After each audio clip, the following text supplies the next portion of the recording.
할렐루야. 우리 다 같이 사도신경하심으로 신앙 고백 가도록 하겠습니다.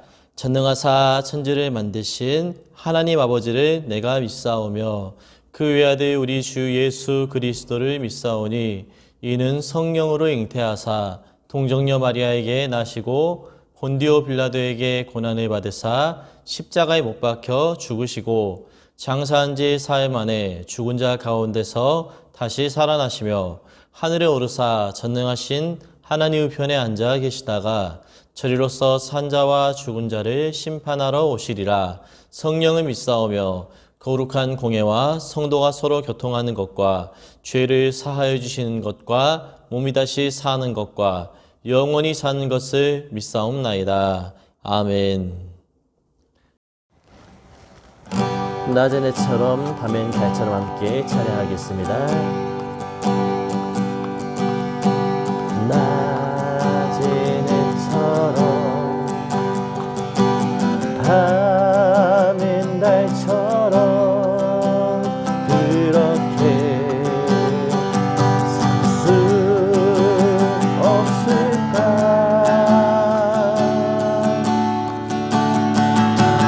욕심도 없이 어두운 세상 비추어 남을 위해 살듯이 나의 인생에 흠이 있다면 이 땅에 빛과 소금 되어 가난한 영혼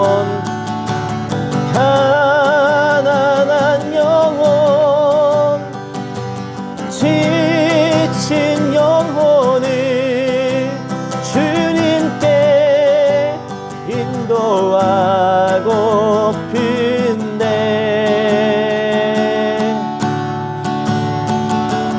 나의 욕심이 나의 못난 자가 언제나 커다란 짐 되어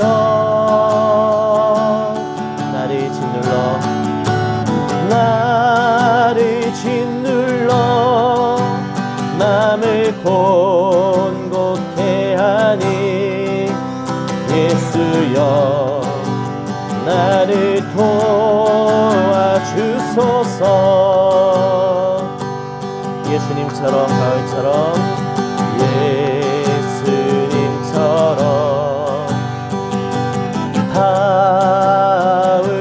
가을처럼 그렇게 살 수 없을까. 남을 위하여 당신들의 온몸을 온전히 버리셨던 것처럼 주의 사랑은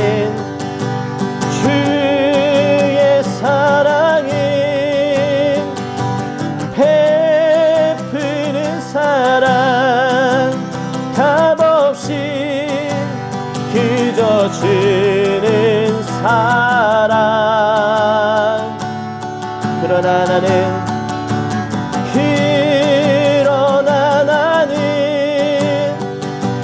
주는 것보다 받는 것 더욱 좋아하니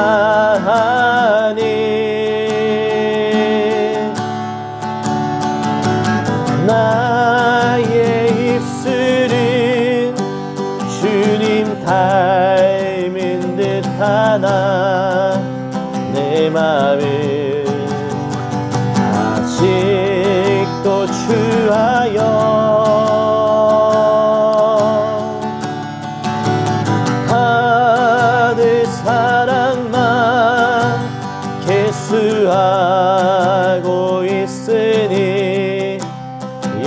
예수여 나를 도와주소서. 예수여 나를 도와주소서. 예수여 나를 도와주소서.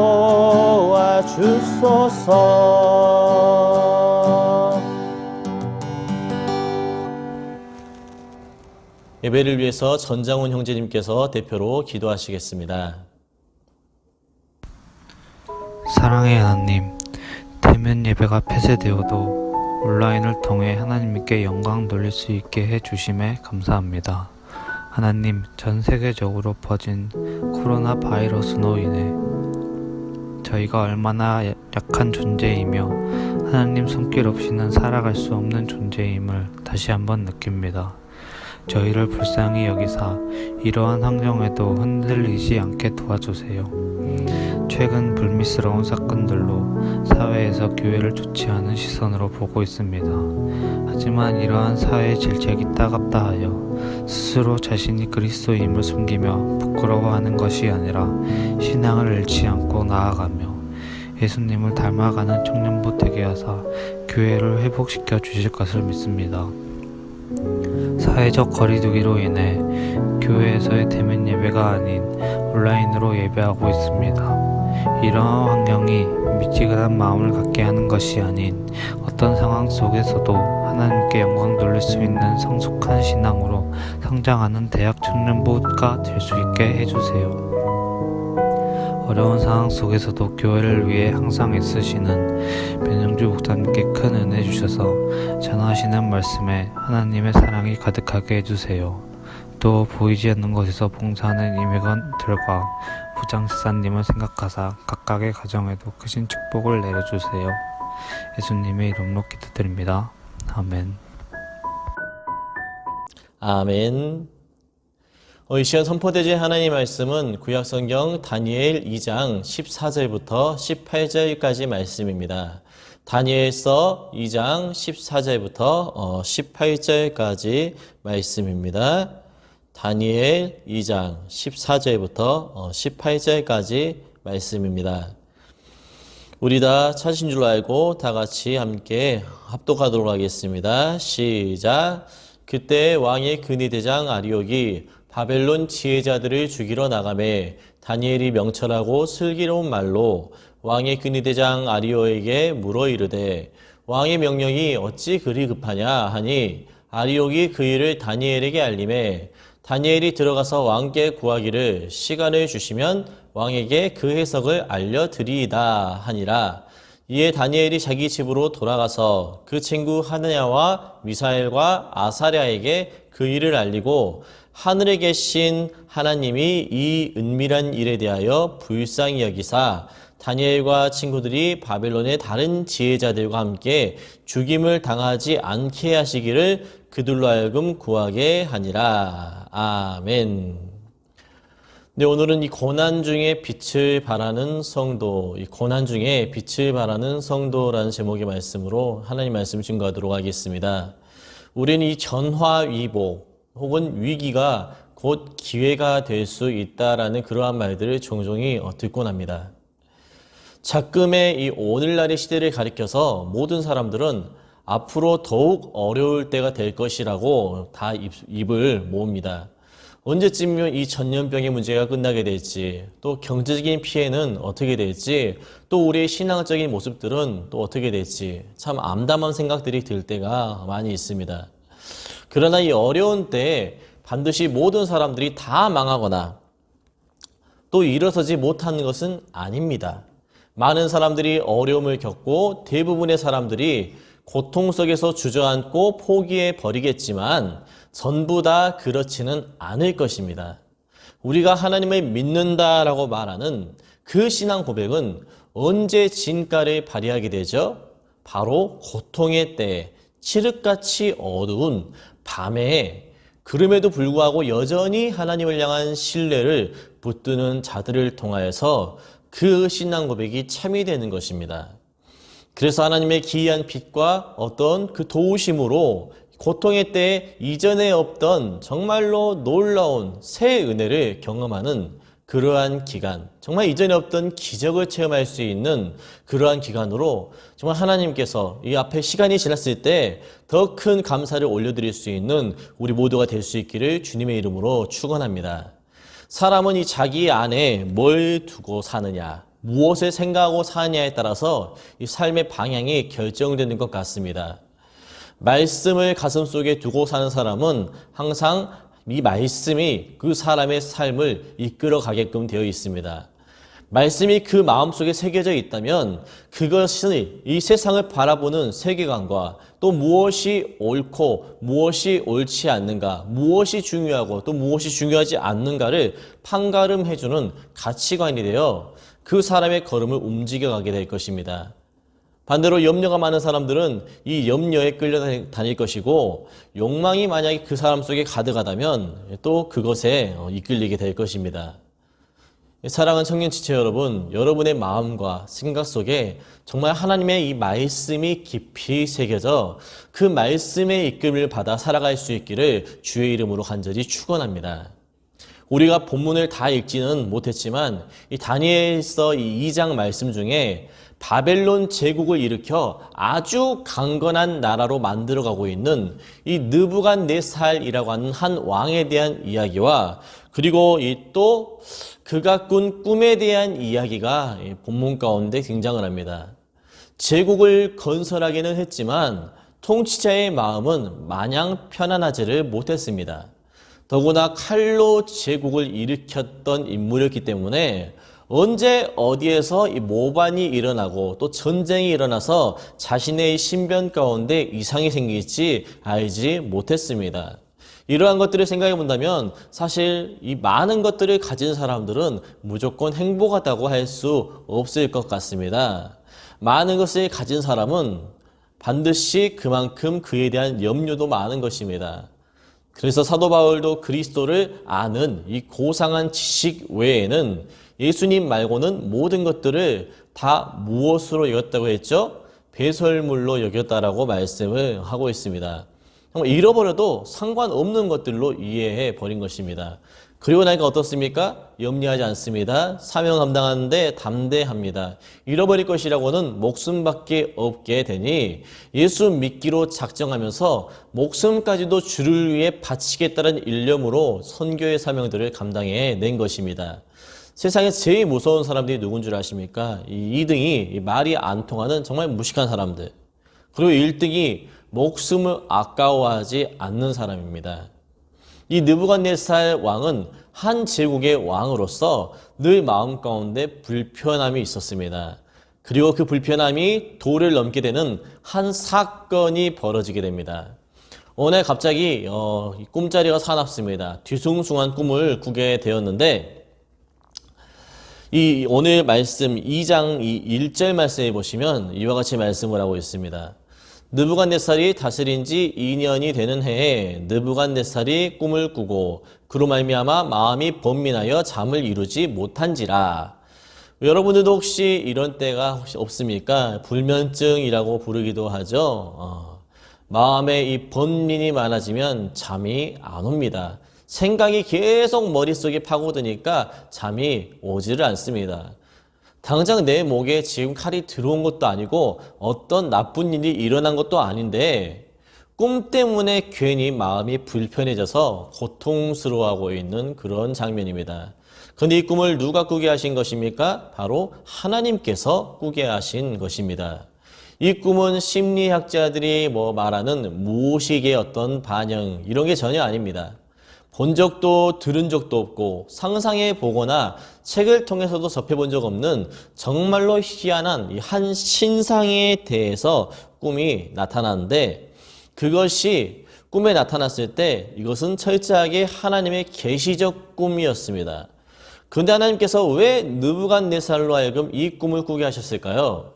하나님은 하나님의 뜻을 이루시기 위하여 하나님의 사람이 가지고 있는 것이 쓰여질 수 있는 상황을 만드십니다. 하나님은 다니엘에게 꿈을 해몽하는 능력을 주셨습니다. 하나님이 네 소년에게 지식을 얻게 하시며 모든 학문과 재주에 명철하게 하신 외에 다니엘은 뭘 주셨다고요? 이것은 하나님께서 다니엘에게 주신 다니엘이 할 수 있는 그의 은사였고 달란트였습니다. 다니엘에게 이러한 꿈을 풀 수 있는 능력을 주셨기 때문에 이 은사를 가진 사람이 하나님 앞에 쓰임을 받으려면 그것이 쓰여질 수 있는 상황을 하나님께서 만들어 가신 것입니다.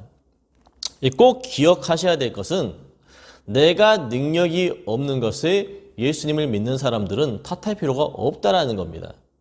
왜냐하면 내게 없는 능력을 하나님께서 억지로 쥐어짜시고 내게 없는 그 능력을 가지고 하나님이 쓰시는 것이 아니기 때문입니다. 혹 하등 별 도움이 전혀 안 되는 것이라고 할지라도 정말 잘 먹고 잘 노는 능력밖에 없다고 할지라도 하나님이 나를 쓰신다면 그것을 통해서 쓰임받을 수 있는 상황을 만드신다는 겁니다.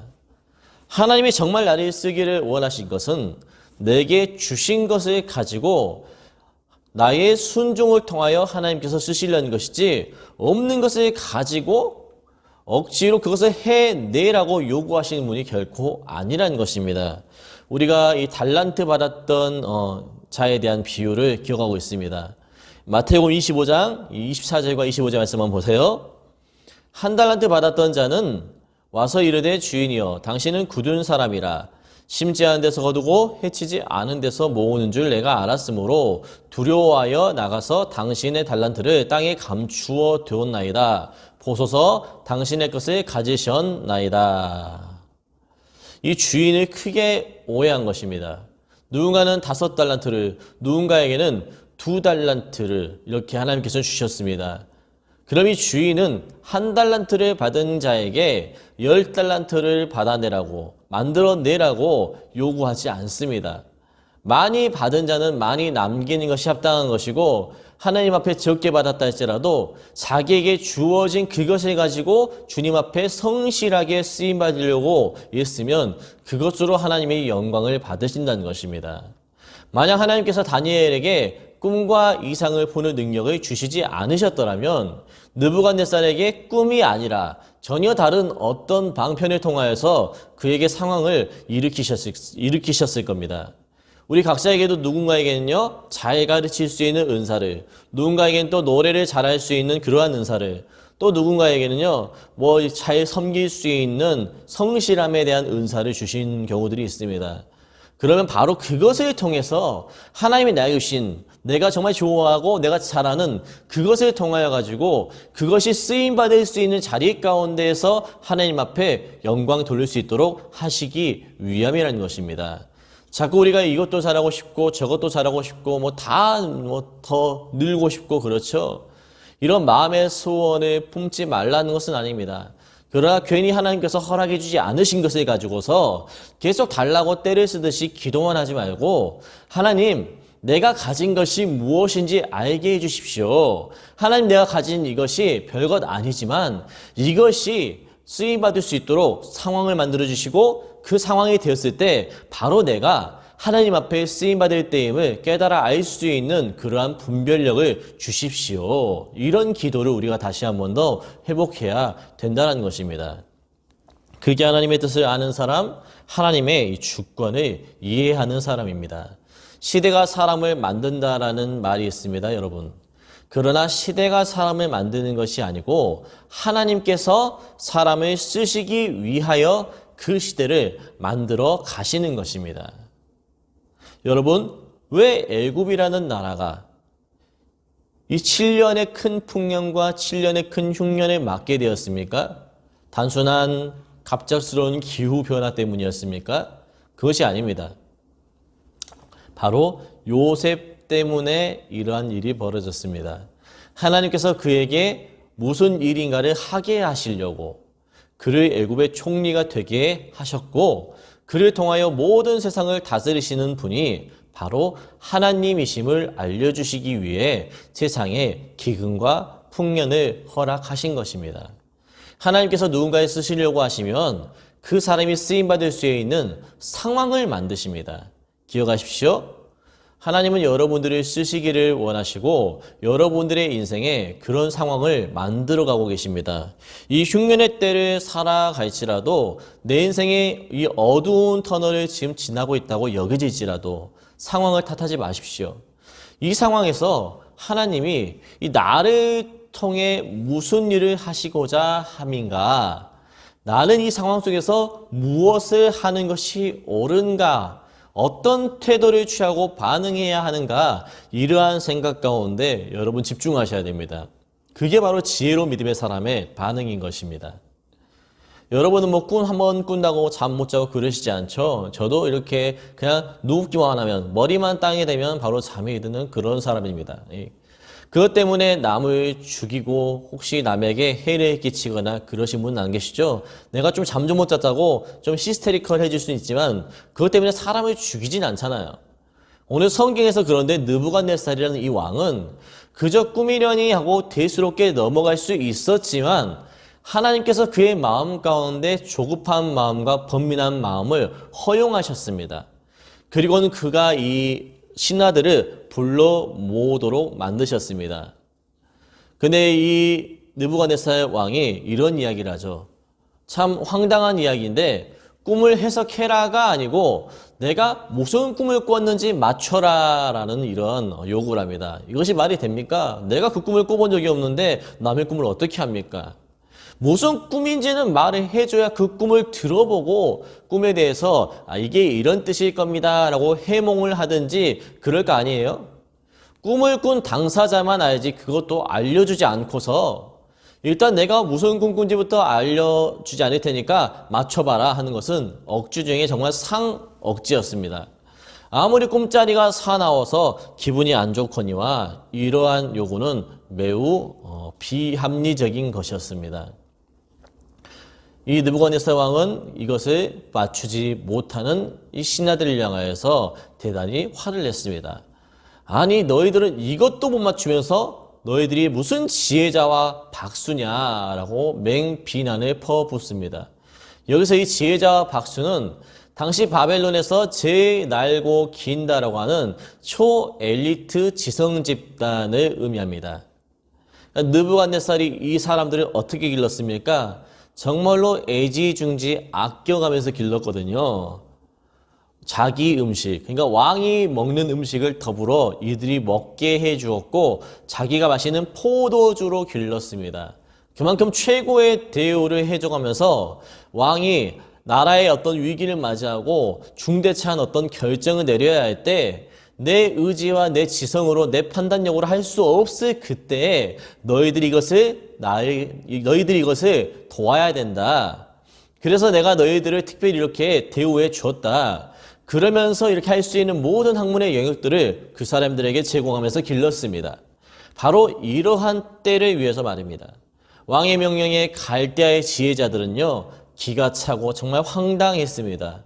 오늘 2장 10절과 11절 말씀 보시면 이와 같이 말씀을 하고 있습니다. 함께 읽겠습니다. 시작. 갈대의 아인들이 왕 앞에 대답하여 이르되 세상에는 왕의 그 일을 보일 자가 한 사람도 없으므로 어떤 크고 권력 있는 왕이라도 이런 것으로 박수에게나 술객에게나 갈대의 아인들에게 물은 자가 없었나이다. 왕께서 물으신 것은 어려운 일이라 육체와 함께 살지 아니하는 신들 외에는 왕 앞에 그것을 보일 자가 없나이다 한지라. 아멘. 이 박수와 술객들의 이 말이 느부갓네살의 지금 이 억지스러운 행동을 통하여서 하나님께서 하시려는 일이 무엇인가를 알려주는 힌트가 되었습니다. 지금 이 사람들은 그냥 자기의 생각을 말하는 것뿐입니다. 그러나 이 말 속에는 세상에는 왕의 그 일을 보일 만한 자가 한 사람도 없습니다. 어디에는 없다고요? 세상에는 없습니다. 그리고 육체와 함께 살지 않은 신 외에는 다시 말해 참 하나님이 아니고서야 그것을 보여줄 자 역시 없다라는 그런 이야기입니다. 이 이야기의 마지막 결론이 세상에 속해 있는 사람이 아니라 하나님께 사로잡힌 사람은 그것을 알고 세상에 있는 신, 우상이 아니라 참 하나님만이 이것을 알려줄 수 있는 분이시다라는 것이 이 이야기의 결론입니다. 사랑하는 성년 여러분, 하나님만이 하실 수 있는 어떤 일들, 하나님이 하나님이시다라는 것을 드러내 보일 수 있는 일을 위해서, 그리고 하나님의 사람 다니엘이라는 사실을 드러내기 위해서 하나님께서는 느부갓네살 왕으로 하여금 꿈을 꾸게 하셨습니다. 그리고 그의 마음을 조급하게 하십니다. 여러분, 대제국의 통치자가 어떻게 이렇게 오늘 말씀 보니까 경솔한 태도를 갖출 수가 있습니까? 뭐? 내 꿈 못 맞춰? 안 돼? 너희 그럼 다 죽어야 돼. 12절 말씀이죠. 왕이 이로 말미암아 진노하고 통분하여 바벨론의 모든 지혜자들을 다 죽이라 명령하니라. 이 명령은 타당하지도 않고 합당하지도 않습니다. 이런 통치는 폭군이나 하는 일이지 제대로 된 통치자라면 절대로 내릴 수가 없는 그러한 명령입니다. 그의 마음속에 도대체 어떤 마음이 있었길래 꿈 하나 때문에 이렇게까지 연연할까? 도대체 그 꿈이 어떤 영향을 끼쳤기에 그는 이렇게까지 경솔함과 조급함에 잡아먹히고 말았을까요? 특별한 목적을 가지고 하나님이 일을 하기 시작하면 때때로 사람은 상식의 밖을 헤매는 행동을 하게 되어 있습니다. 일반적으로 사람들은요, 평상시에는 상식이 무엇인 줄 알고 상식 안에서 살아갑니다. 그러나 예를 들어서 이 술에 사로잡히면 어떻습니까? 사람이 술을 먹는다라고 표현하지 않고 술이 사람을 먹는다라는 표현들이 있죠. 정욕에 사로잡히면 그 사람은 정욕의 사람이 될 것이요. 또 분노에 사로잡히면 그 사람은 사람 탓지 못한 비인격적인 행동들을 보이게 될지도 모릅니다. 더 나아가서 영적으로도 죄에 사로잡힌 사람들은 죄에 끌려다니는 죄의 종노를 하게 될 것이고, 그리고 성령의 사람이 정말로 하나님의 감동 가운데 사로잡히게 되면 하나님의 일하심 가운데 붙들려 우리가 일상적이지 않는, 세상이 감히 따라하거나 흉내내지 못하는 놀라운 일들을 담대함으로 감당케 된다는 것입니다. 그래서 에베소서 5장 18절 말씀에서는 우리가 잘 아는 것처럼 술 취하지 말라, 이는 방탕한 것이니 오직 무엇으로? 성령으로 충만함을 받으라라고 이렇게 말씀을 하고 있는 것입니다. 본문에서 보면 이 성령에 사로잡힌 다니엘의 모습들을 볼 때에 그가 왕 앞에 나아간 그 시점이 언제인가를 여러분 주목해 보십시오. 지금 느부갓네살의 왕의 심리적인 상태가 어떻습니까? 불쾌함, 또 분노, 그리고 폭발할 듯한 혈기였거든요. 그래서 지금 눈 한 번 깜빡 안 하고 이 바벨론의 지혜자들 여럿을요, 어떻게 했습니까? 다 죽여버렸습니다. 지금 씩씩거리고 있는 거예요. 그래서 사람들이 다 자기 몸을 사리면서 벌벌 떱니다. 혹시라도 불똥이 자기에게 튈까봐 어쩌할 바를 모릅니다. 이 지혜자들이 죽이라는 명령 가운데는 다니엘도 예외가 아닙니다. 13절 말씀해 보십시오. 왕의 명령이 내림에 지혜자들은 죽게 되었고 다니엘과 그의 친구들도 죽이려고 찾았더라. 왕이 지금 자기를 찾고 다닌다는데 뭐 하려고 찾는다고요? 자기를 죽이려고 찾는다라고 지금 소식을 들었습니다. 다니엘이라고 어떻게 자기가 꾸지도 않는 남의 꿈을 무슨 꿈을 꿨는지 알아낼 수가 있습니까? 불가능하죠. 그도 알지 못했습니다. 그러나 다니엘이 어떻게 대응했습니까? 오늘 본 말씀 15절과 16절 말씀 보시면요, 같이 한번 읽어보겠습니다. 시작! 왕의 근위대장 아리옥에게 물어 이르되 왕의 명령이 어찌 그리 급하냐 하니 아리옥이 그 일을 다니엘에게 알림해 다니엘이 들어가서 왕께 구하기를 시간을 주시면 왕에게 그 해석을 알려드리리이다 하니라. 아멘. 자, 여러분, 다니엘이 지금 답을 가지고 왕을 찾아간 것이 아닙니다. 왕은 지금 다니엘을 죽이려고 신하들에게 명령을 내리면서 다니엘을 찾으라, 다니엘을 잡아와라, 잡으면 그를 죽여라라고 할 판이었는데 지금 죽을 자리가 어디인지도 마치 알지 못하는 사람인 것처럼 자신을 죽이려는 왕에게 찾아간 것입니다. 그리고 지금 해답을 들고서 뭔가 가능성이 있기 때문에 찾아가지고 그것을 들고 간 것이 아닙니다. 더군다나 왕은 지금 바벨론의 모든 지휘자들을 다 죽여버렸잖아요. 왕한테 찾아간다는 것은 지금 내가 지금 먼저 죽을랍니다 하고 자살 행위와 하등 차이가 없었던 것입니다. 우리가 살면서 이 처세라고들 하죠. 뭐 상황 파악 좀 하고 뭐 때가 어느 때인데 하면서 몸을 사릴 때는 좀 사리지도 않은 것이 지혜라고 우리는 배워왔습니다. 우리가 어릴 때부터 이 부모님에게 뭔가를 사달라고 졸라댈 때에도 기분이 조금 안 좋으신 것 같으면 어떻습니까? 알아서 그때는 잠잠하잖아요. 그리고 어느 날 부모님이 기분이 좀 좋은 것 같아요. 그러면 그때 엄마 나 이거 사주면 안 돼? 하고 묻는단 말이에요. 아주 조그만 어린아이도요, 부모의 감정에 대해서 이렇게 분석을 합니다. 그리고 그것에 합당한 행동들을 보이게 되어 있습니다. 우리가 뭔가 사고를 치고 잘못한 일이 있어도 부모님이 기분 안 좋을 때 가가지고 내가 뭐 이랬습니다 하면요, 2배로 낼 것이 뻔하니까 어떻게 해요? 기분이 좀 좋으실 때, 정말로 전에는 내가 사실 전에 이랬었는데 정말 죄송합니다 하면 아이 뭐 그럴 수 있지 하고 넘어가실 때가 있습니다. 적어도 오늘 말씀 가운데 적어도 지금은 다니엘이 왕 앞에 나아가면 안 되는 시기였습니다. 여러분이 만약 다니엘이시라면 지금 왕 앞에 가실 건가요? 안 가실 건가요? 지금 가면 안 되죠. 주변 사람들에게 물어가지고 야 혹시 뭐 좋은 소식 없어? 왕이 혹시 좀 기분 좋은 일 안 생겼대? 뭐 할 수만 있으면 좀 숨어 있으면서 간을 봐야 돼 그런 타이밍입니다. 무엇보다도 다니엘에게도 지금 표정한 답이 없잖아요. 그런데 왕에게 무턱대고 나아갑니다. 그리고 당당하게 말을 합니다. 시간을 주십시오. 왕에게 해석을 알려드리겠습니다. 자, 여러분, 이 당당함은 도대체 어디에서 나타나는 것입니까? 근거 없는 근자감입니까? 이 자신감은 도대체 무엇으로 말미암는 것이죠? 왕에게 이 해석을 할 수 없는, 정말로 자기도 답을 모르는데 그 대책이 어디에 있었습니까? 오늘 본문 17절과 18절 말씀입니다. 함께 한번 읽어보겠습니다. 시작!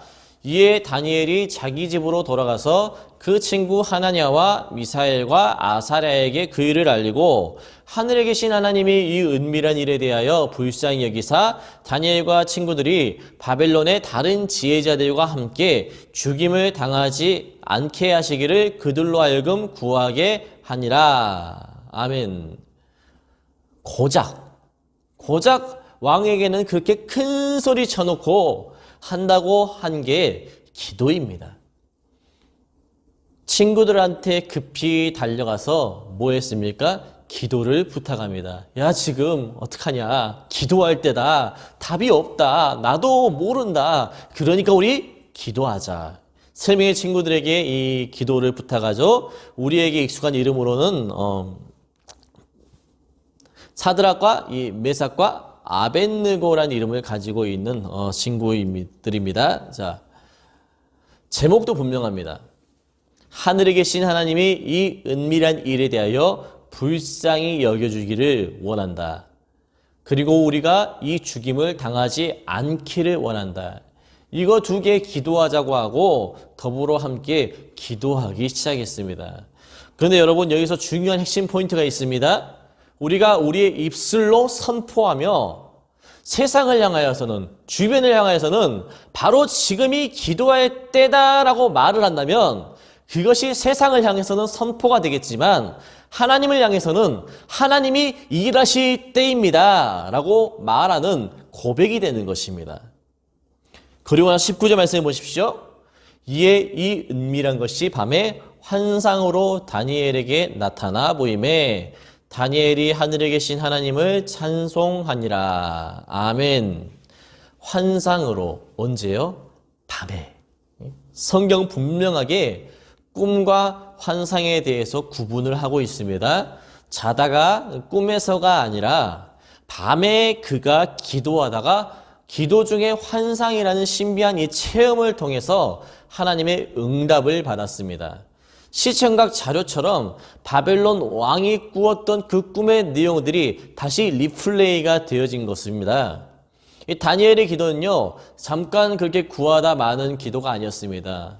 주시면 좋고 안 주시면 어쩔 수 없지, 이런 식이 절대로 아니었습니다. 말 그대로 뭘 거는 거였어요? 목숨을 걸고 하는 기도였습니다.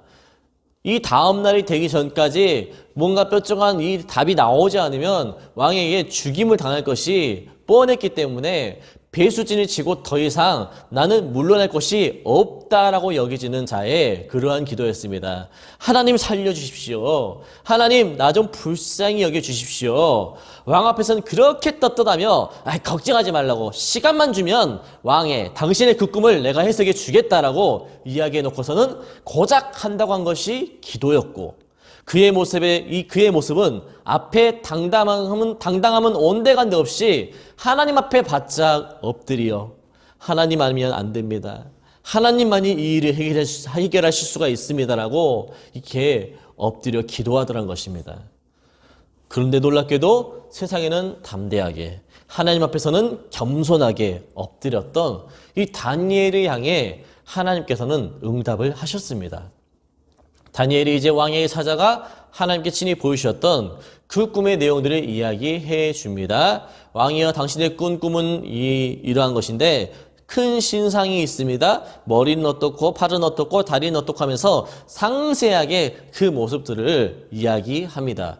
직접 본 사람만이 묘사할 수 있는 그러한 이 표현입니다.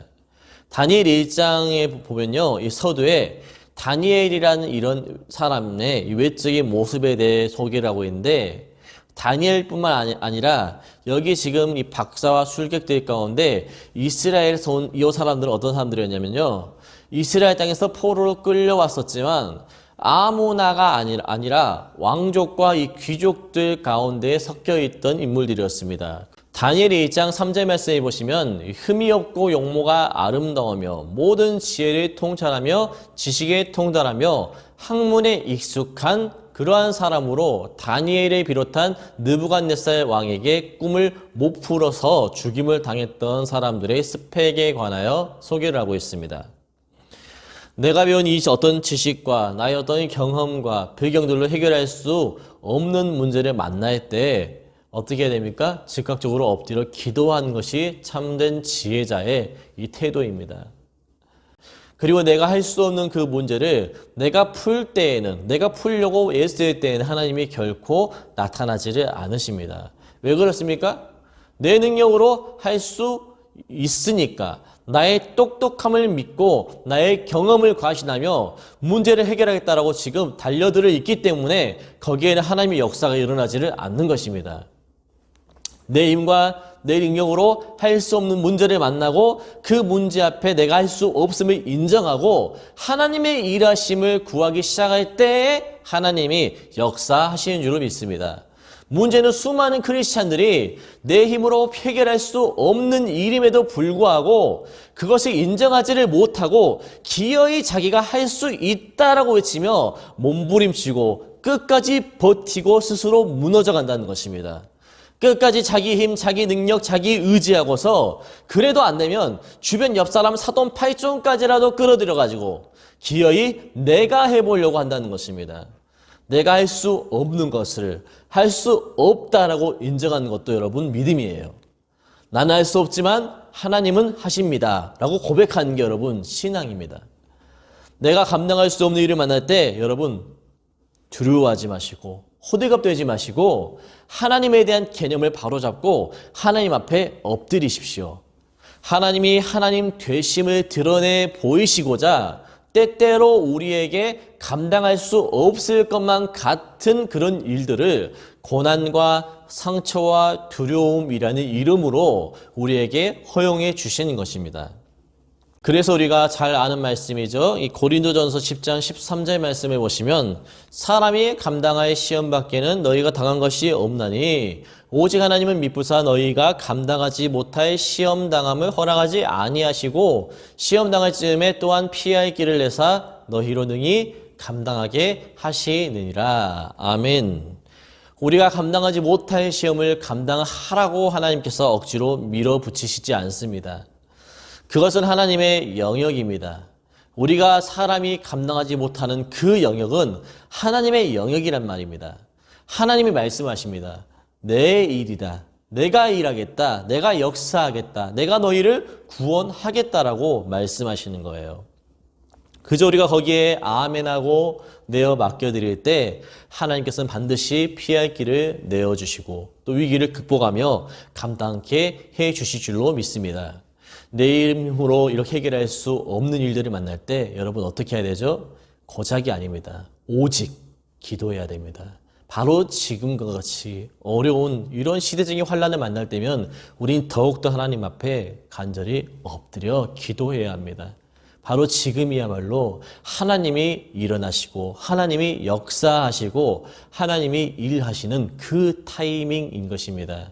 혹시 여러분들이 청년의 때 살아가면서 어두운 인생의 터널을 지나고 있다 할지라도 낙심하지 마십시오. 왜 안 되지? 난 이렇게 노력했는데 왜 나는 되지 않지? 라고 절망하지 마십시오.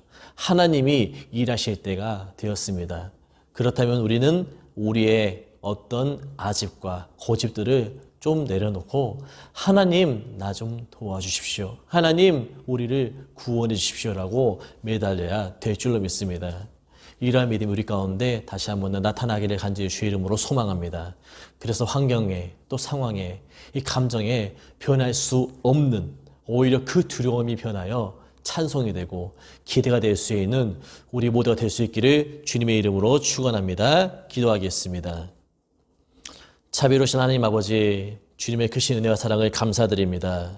오늘 또 거룩한 주일을 구별하여 하나님 앞에 이렇게 온라인으로 예배드릴 수 있도록 하심을 감사드립니다. 하나님, 우리의 예배드림의 이 일상들이 얼마나 소중한 것이었는가를 하나님 알게 해주시고 그것을 또 감사하게 하시며 우리가 누리는 일상의 모든 것들이 당연한 것으로 여기지 않는 겸손함이 우리 안에서 다시금 회복되게 하여 주옵소서. 내가 할 수 있는 일과 할 수 없는 일을 분별하게 하여 주옵시고 할 수 없는 일들에 대해 속히 인정하며 하나님 앞에 엎드려 기도할 수 있는 이 시대의 다니엘들이 우리 대학 청년부 가운데서 정말로 마음껏 일어나게 하여 주옵소서. 우리 청년 세대들 하나님 기억하여 주옵시고 모이지 못하는 이때 하나님 신앙의 흐트러짐이 없게 하여 주옵소서. 바로 지금이 우리의 신앙이 진짜인가 혹은 가짜인가를 가름질 시험의 때임지를 주님 깨달아 알게 하시고 이러한 불시험들을 견디어 통과하게 하여 주옵소서. 잘되고 형통할 때에만 내가 아쉬울 때만 예수 믿는 그런 신앙이 아니라 정말 주님 지신 십자가의 길을 묵묵히 참고 견뎌나갈 수 있는 제자도가 우리 대학 청년부 안에서 더욱더 날카롭게 세워져 갈 수 있도록 도와주옵소서. 하나님, 말씀대로 살지 못하였고 하나님의 영광을 드러내는 창조의 목적을 상실해버렸던 우리의 방황들을 하나님 이 시간 회개합니다. 세상의 소금과 빛으로 또 선한 영향력을 끼치지 못하였던 그러한 우리들의 모습들을 주 용서하여 주옵소서. 눈물이 회복되게 하시고 말과 혀로만 사랑한다 하지 말고 행함과 진실함으로 예수 그리스도의 향기가 우리 안에서 마음껏 흘러나갈 수 있도록 주여 도와 주옵소서. 이 시간에도 하나님 앞에 고별하여 예물 드린 손길들을 하나님 기억하여 주옵시고 하나님 천배로 만배로 은혜 베풀으시기를 원합니다.